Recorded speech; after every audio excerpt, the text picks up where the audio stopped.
Are you genuinely passionate about project manager, or are you just counting the hours? Do you wake up excited to manage projects, or is it just another paycheck? No, really, I want you to think about it for a moment. What does your job actually mean to you? Let me share a short story with you.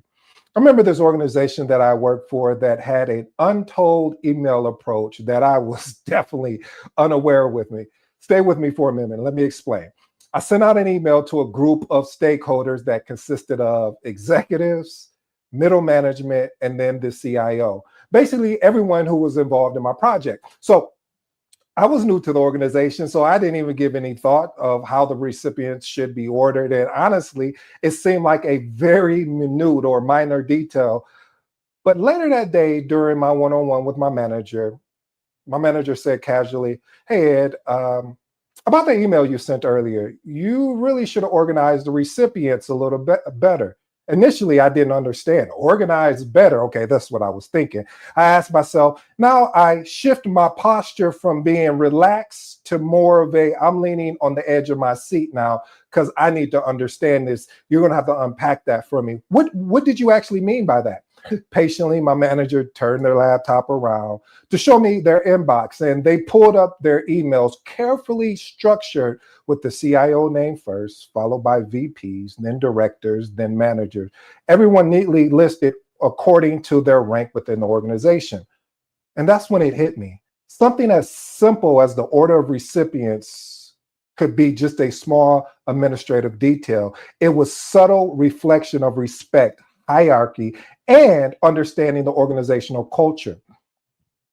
It made me even think even deeper and say, this is why we must respect the organizational culture. And I know what you're thinking.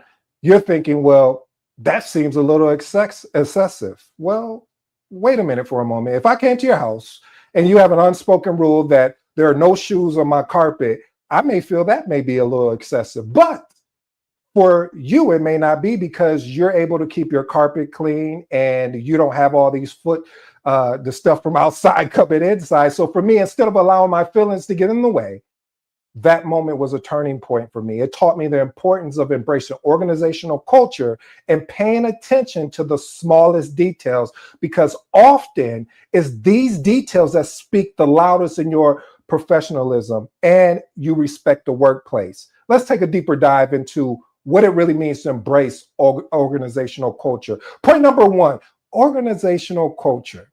Every organization has its own set of values, norms, unwritten rules. A passionate project manager takes the time to understand and align with this culture to lead projects more effectively. I know what you're asking is, why is this important? Well, let me answer that question for you, because projects often intersect with various departments and, of course, personalities. But operating in a true organizational culture, you gain stakeholders' trust, you reduce friction, and you increase the likelihood of successfully adopting your project outputs. Here's my three experimental tips I would love for you to experiment with.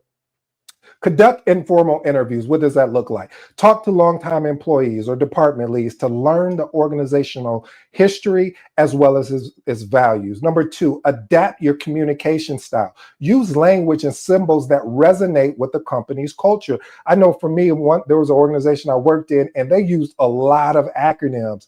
And I had to get up to speed on these acronyms, because if I didn't, I wouldn't understand the conversation. So understanding these type of company cultures and symbols and language is going to be imperative. And then seek cultural champions. What does that look like? It looks like identify influential employees who exemplify the organization's values and just enlist their support. Point number two, hone negotiation skills. Family, I don't care this is why I love project management. I'm sorry, I'm gonna take a quick, as they say, praise break. The reason why I love project management, because it is truly a reflection of life. When you look at life, you have to negotiate. When you look at life, you have to understand the environment that you're in. When you look at life, you have to look at protecting your time, protecting, what you said you were going to do, which could be your scope. So I say that to say that honing negotiation skills are key, whether it's balancing scope, schedule, budget, resources. Project managers are continually negotiating internal with teams and, of course, external with vendors and clients. This is important because effective negotiation can secure better terms, minimize project costs, and maintain positive relationships. It also ensures for you to advocate for your project's best interests without actually burning bridges. Here's some things I would love for you to experiment with. Prepare thoroughly. Research key points. There's a acronym, I think it's called BATNA, basically is best alternate to negotiate agreement and other parties like priorities. Seek win-win outcomes. Focus on a mutual gain to foster long-term and collaborative relationships. And stay professional and empathetic. Even in tough negotiations, remain calm, respectful, and open to the other party's perspective. Point number 3, empower team members to take the lead. I know we always get in trouble, especially me, where as a project manager, you want to try and control, you want to try to maximize, or I should say minimize impacts. And I learned in my career that doesn't do anything. First of all, you end up getting burned out. Second of all, you end up being so frustrated because you feel like everything is on your shoulders, and now you're playing a superhero instead of being part of the supporting cast. What do I mean by that? Meaning that this is why you have a team. This is why I always push back and say, hey guys, we're in this together. This is not about me. It's not about you. It's about us. So passionate project managers help others grow by sharing responsibilities and granting autonomy. This is important because empowered teams are more motivated, they're definitely more innovative, and they're committed to the project goals. Here's some actionable tips I would love for you to experiment with. Delegate milestones, but verify. I want to be clear there. You want to make sure you're verifying. So when you assign ownership of many deliverables to team members, please verify. Provide resource, give guidance, training, and tools needed to see the success of the team. And the last and final one, recognize leadership efforts. Publicly acknowledge team members who step up effectively. I wish we did that more. When you see people who don't fall into that category, you know the category. Oh, that's not my job. That's not what I do over here. But they can do it, but it's still not their job. Okay, cool. But publicly acknowledging team members who step into it and step up and are effective, you want to acknowledge those individuals because they didn't have to take the risk to actually do that. Point number 4, lead by example in your accountability. If the leader demonstrates honesty, responsibility, and team members are more than likely to do the same. Now, with a culture of creating accountability and increases trust, it reduces blame shifting. You know, blame shifting. Oh, that wasn't me. That was this person. Instead of saying, oh, yep, that was us. We made that mistake. And this also encourages proactive issue resolution. This is key, family, because anytime we are able to proactively, and I use the word proactively loosely because sometimes you're not aware of a particular issue, or even if you have it on your risk register, maybe something just came out the blue externally.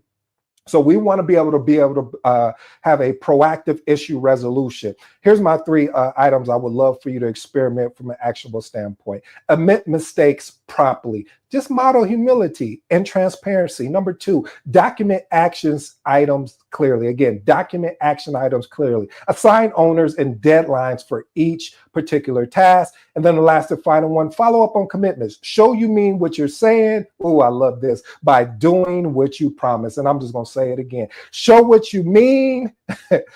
Show what you mean, what you say by doing what you actually promise. Number 5, nurture knowledge sharing environment. See, family, a knowledge sharing culture prevents siloed expertise. What are siloed expertise? Well, silos in general, we know how that can happen, that where people have trusted in project managers or trusted in teams and they felt let down because all of the responsibility, all the blame fell on them. And when the success came, the individual took took advantage of the success. So by knowledge sharing, this creates more of a collaborative experience, and it accelerates learning across the team. In the agile mindset, this is why I love when they talk about the T shape. Now, the T shape is more, again, just a broad overview of being able, meaning I could step in and do something else, but I also, the specialized aspect of things, meaning I know I can do this without a doubt. I may have some concerns, I can do it, but again, T-shaped individuals. And this is important because teams that openly exchange ideals, lessons learned, can adapt much faster than a team that is avoiding not sharing information. And this also allows you to avoid repeating the same mistakes. Experiment with some of these actionable tips. Centralize documentation, use shared drives, or even create a wiki page for easy access for project information. Host knowledge sharing sessions. Basically, this could be a short weekly, bi-weekly, or monthly meeting where you present anything that maybe you've learned in your journey that you didn't have time to share with the team on your weekly or bi-weekly calls.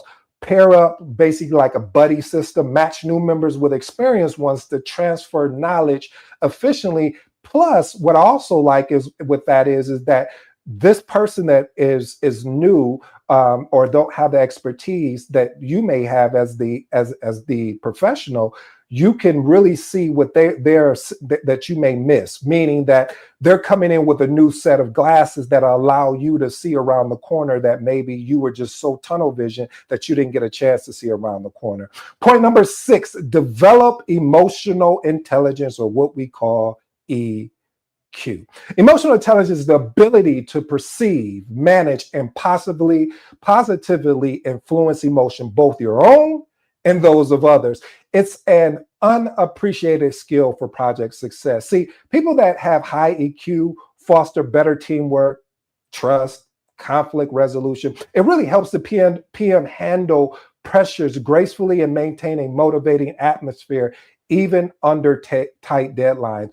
Like I shared with you in that story at the beginning, that was something that I had to, if I allowed my emotions to get in the way, if I allowed my pride to get in the way, I wouldn't have been able to receive the information that was being communicated to me. And I would have thought, oh, this person don't know what they're talking about, but they've been with the organization for 10 plus years. So maybe they have a clue. Here's my 3 actionable tips that I would love for you to experiment. Practice active listening. Give full attention to team members and reflect back on what you hear so you can confirm an understanding. Maintain composure under stress. I know there's going to be moments you may not be able to do that, but the moments that you can do it, use techniques like deep breathing, short breaks so you can stay calm during heated moments. And then ask for feedback. Encourage honest, constructive feedback about your interpersonal style and adapt accordingly. Point number 7, plan for adaptability, not just the doggone ideal path.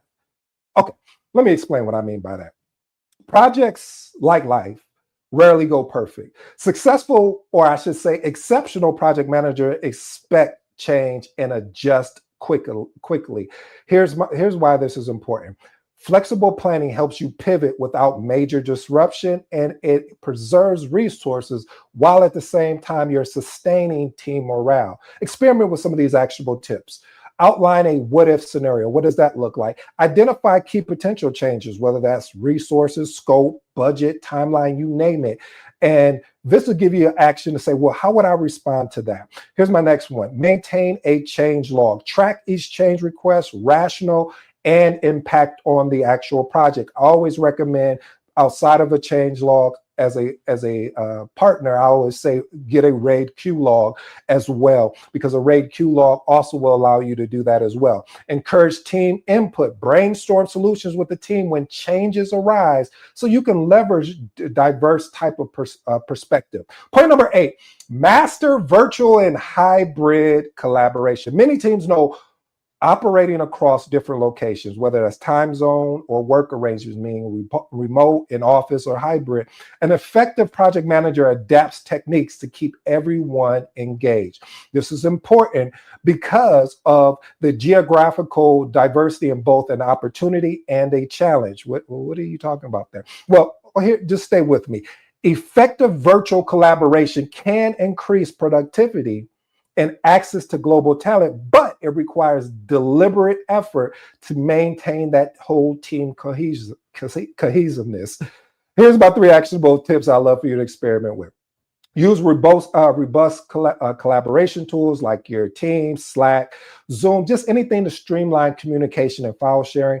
Rotate meeting time. So if the team spans multiple time zones, rotate schedules to be fair to everyone. Encourage informal interactions. What does that look like? Maybe virtual coffee chats or team building games. One of the things I love that I never got a chance to implement, but I'm going to share it here, is they have virtual, they're like rooms. So when I've done it on site, never done it virtual, but it's more or less of, it's like, you're trying to find certain objects, and the team that wins to find the objects is, I forgot the name of it, but somebody helped me out there. And it's so much fun. And it does bring teams together, especially if you put people on teams that had some conflict, they start kind of gelling together. Okay, I digress. Let me get back to today's episode.